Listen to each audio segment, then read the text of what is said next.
Shalom, shalom, shalom. Selamat pagi masyarakat iman yang dikasih oleh Tuhan. Jagain orang sakit. Saya ingat sekali kalau ke rumah sakit itu, di rumah sakit itu ada aturan bahwa yang boleh jaga orang sakit cuma satu orang, ya kan? Kalau bapak ibu pernah masuk rumah sakit atau jagain orang sakit, kita sih pengennya banyak yang nemenin gitu ya. Tapi karena ruangan terbatas, hanya boleh satu orang yang menjaga, dan itu kadang-kadang di beberapa rumah sakit dikasih satu kartu. Kadang-kadang kita sebel gitu ya, susah banget kalau nggak jam besuk mau masuk rumah sakit teh, mau ngejaga orang susah, mau ngejagain juga susah, harus gantian.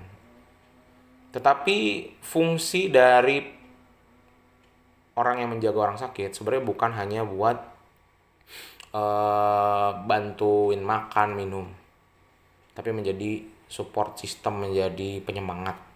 Karena kalau orang sakit sendiri kadang-kadang dia sibuk dengan pikiran-pikirannya sendiri, kekhawatirannya. Sehingga kalau ada orang lain, ada teman ngobrol, itu akan menguatkan dia supaya harapannya kalau dia semangat, sembuhin juga lebih cepat. Nah, dalam hidup kita juga Tuhan selalu hadir kok. Tuhan selalu menjadi seorang sosok yang selalu menemani, selalu menjadi penyemangat kita untuk boleh melangkah hari ini. Dia bukan hanya Allah yang bertahta, kayak bos nyuruh-nyuruh aja, tapi dia juga hadir bersama-sama dengan kita, support kita. Mari bersama-sama kita hari ini juga merasakan kehadiran Tuhan, jalan bersama Tuhan. Kita pujikan Kidung Jemaat 18, Allah hadir bagi kita. Kidung Jemaat 18, Allah hadir bagi kita.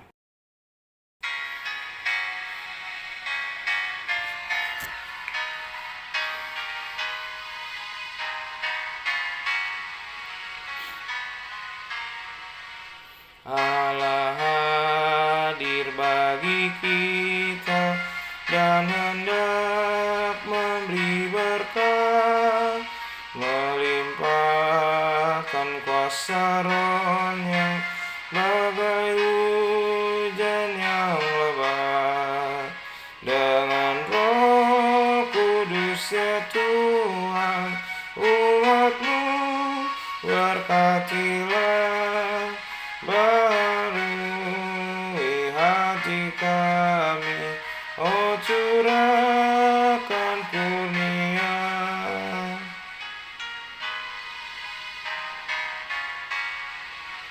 Allah hadir, sungguh hadir di jemaatnya yang kudus.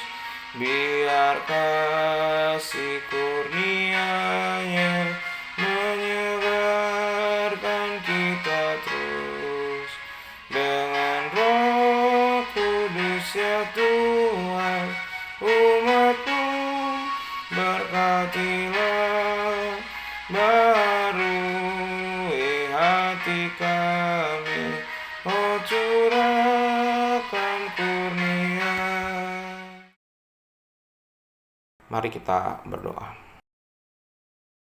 Tuhan, terima kasih sekali kalau Tuhan selalu hadir dalam hidup kami seperti hujan di tengah-tengah kemarau yang seringkali membuat kami menyadari bahwa kami butuh sekali Tuhan dan tidak bisa jalan sendiri. Kami serahkan, biarlah hari ini kami juga mengandalkan-Mu dalam perjalanan hidup kami. Kami serahkan pembacaan firman Tuhan, dalam nama-Mu kami berdoa. Amin. Bapak Saudara, bersama-sama kita buka firman Tuhan dari 1 Raja-Raja 7 ayat 1 sampai 12. 1 Raja-Raja 7 ayat 1 sampai 12, 1 Raja-Raja 7 ayat 1 sampai 12. Dengarkanlah sabda Tuhan. Salomo mendirikan istananya sampai 13 tahun lamanya, barulah selesai seluruh istananya itu. Ia mendirikan gedung hutan Libanon 100 hasta panjangnya dan 50 hasta lebarnya dan 30 hasta tingginya. Disangga oleh 3 jajar tiang kayu aras dengan ganja kayu aras di atas tiang itu. Gedung itu ditutup dari atas dengan langit-langit kayu aras. Di atas balok-balok melintang yang disangka oleh tiang-tiang itu 45 jumlahnya, yakni 15 sejajar. Ada pula 3 jajar jendela berbidai, jendela berhadapan dengan jendela 3 kali, dan semua pintu dan jendela segi 4 bangunannya. Jendela berhadapan dengan jendela 3 kali. Ia membuat juga balai saka, 50 hasta panjangnya, 30 hasta lebarnya, dan di sebelah depannya sebuah balai lagi yang bertiang dan bertangga di sebelah depannya. Dibuatnya juga balai singgasana, tempat ia memutuskan hukum, balai pengadilan yang ditutup dengan kayu aras dari lantai sampai ke balok langit-langit, dan gedung kediamannya sendiri di pelataran yang lain. Lebih ke sebelah dalam lagi dari bala itu adalah sama buatannya, dan bagi anak Firaun yang diambil Salomo menjadi istrinya, dibuatnya juga sebuah gedung sama dengan bala itu. Tembok dari semuanya ini dibuat dari batu yang mahal-mahal yang sesuai dengan ukuran batu pahat, digergaji dengan gergaji dari sebelah dalam dan dari sebelah luar, dari dasar sampai ke atas, dan juga dari tembok luar sampai ke tembok pelataran besar. Bahkan dasar gedung-gedung itu dari batu yang mahal-mahal, batu yang besar-besar, batu yang 10 hasta dan batu yang 8 hasta. Di bagian atas batu yang mahal-mahal berukuran batu pahat dan kayu aras juga. Sekeliling pelataran besar ada tembok dari 3 jajar batu pahat dan 1 jajar balok kayu aras. Demikian juga sekeliling pelataran dalam rumah Tuhan dan balainya. Bapak Ibu Saudara, kalau Bapak Ibu pernah lihat koruptor ketangkap, ya kan udah pakai baju tahanan KPK warna oranye-oranye tuh. Terus nanti ada konferensi pers, klarifikasi, ditanya atau dari pihak itu ditanya kenapa, ya nggak cuma koruptor lah, kayaknya tersangka bisa kejahatan juga gitu kan. Kadang-kadang yang bilang saya hilaf atau saya dibutakan oleh keadaan, atau misalnya sebenarnya ini yang sebenarnya bukan ini, saya punya pembelaan gitu ya. Tiap orang yang melakukan kesalahan punya motivasi yang baik itu yang udah kelihatan, yang asli maupun yang sebenarnya kita lihat itu cuma kulit luar atau topeng. Karena motivasi yang sebenarnya dalam hati kita nggak pernah ada yang tahu. Nggak pernah ada yang tahu. Kalau istilahnya dalam lubuk hati siapa yang tahu. Walaupun kita tahu sebenarnya mata adalah jendela hati. Sebenarnya kita kadang-kadang bisa melihat orang itu dari matanya saja. Kalau dia terlalu sedih, terlalu senang, berbohong, jujur, tulus, itu semua kelihatan dari matanya. Nah, bicara soal motivasi juga, kadang-kadang kita sebagai orang percaya, termasuk juga tokoh-tokoh kitab, kadang-kadang mementingkan karya yang mengagungkan Tuhan daripada mengagungkan Tuhannya. Maksudnya gimana? Karena kadang-kadang contoh ya, bapak-bapak bangsa kayak Abraham, ya kan, dia membuat mesbah karena saking dia mengagumkan, Tuhan hebat banget ya, saya mau menghormatinya gitu kan, bikin mesbah dan ngingatin ke anak cucunya jangan lupa bikin mesbah. Kemudian juga ke Yusuf, ke Musa, bangsa Israel, selalu disuruh bikin tenda, kemah. Pokoknya Tuhan tuh harus dini sampai akhirnya jadi si bait Allah yang Salomo gitu ya. Ini masih ada kaitannya juga dengan firman Tuhan di minggu yang kemarin gitu ya. Bagaimana di Sabtu kemarin seringkali kita fokus pada karyanya. Nah, spontan kita pasti merasa bahwa ini tujuan hidup kita kok, manusia membuat sebuah karya yang mengagungkan Tuhan. Dan kita bisa lihat Salomo juga melakukan hal yang sama. Dia membangun bait suci 7 tahun. Tapi ternyata dia bangun istananya 13 tahun. Lihat perbedaannya. Mana yang lebih utama? Dirinya apa? Bait Allah. Kalau sampai 13 tahun cuma buat bangun istana Salomo, berarti Salomo sebenarnya cuma pakai embel-embel bangun bait Allah, tapi dia buat bangun dirinya sebenarnya.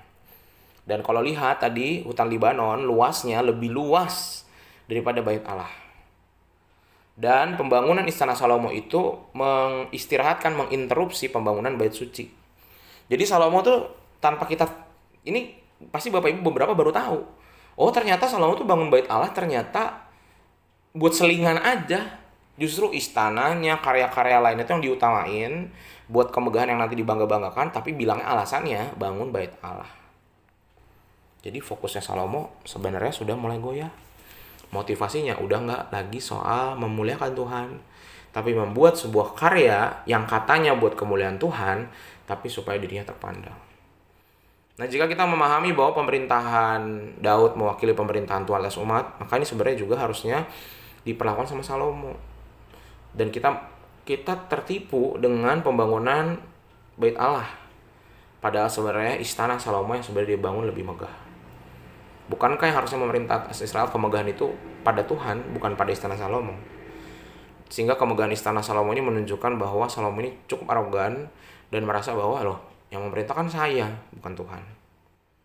Nah, Alkitab memang tidak menilai bahwa istana Salomo ini sebagai hal yang negatif. Di sini sih nggak ditulis bahwa ini salah, nggak gitu ya. Tapi kalau kita sebagai manusia paham lah ya, Orang modern saat ini udah melihat dari ukuran. Kalau orang awam pada saat itu yang kuli-kuli yang bangun bait Allah kan nggak ngeh pokoknya, wih hebat ya, dulu mah cuma kemah tenda sekarang jadi bangunan.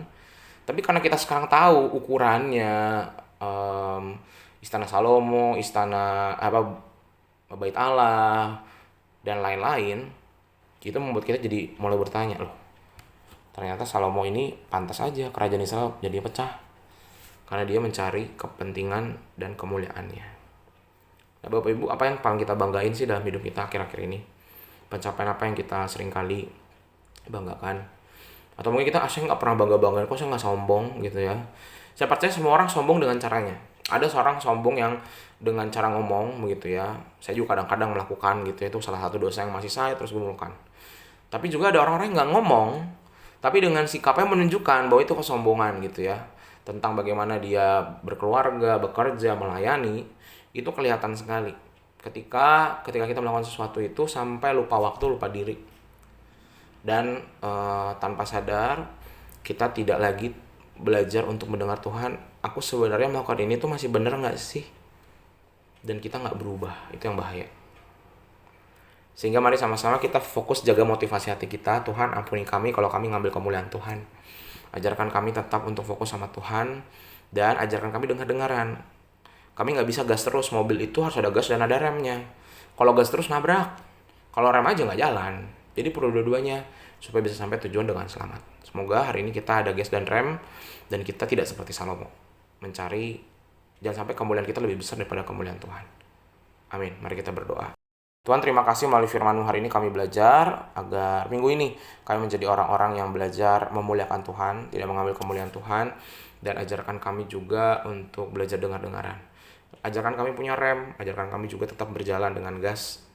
Kekuatannya dari Tuhan, tapi remnya adalah kebijaksanaan dari Tuhan untuk melihat sejauh apa kami melangkah dan ada waktunya kami berhenti. Kami serahkan kehidupan kami dalam nama-Mu kami berdoa.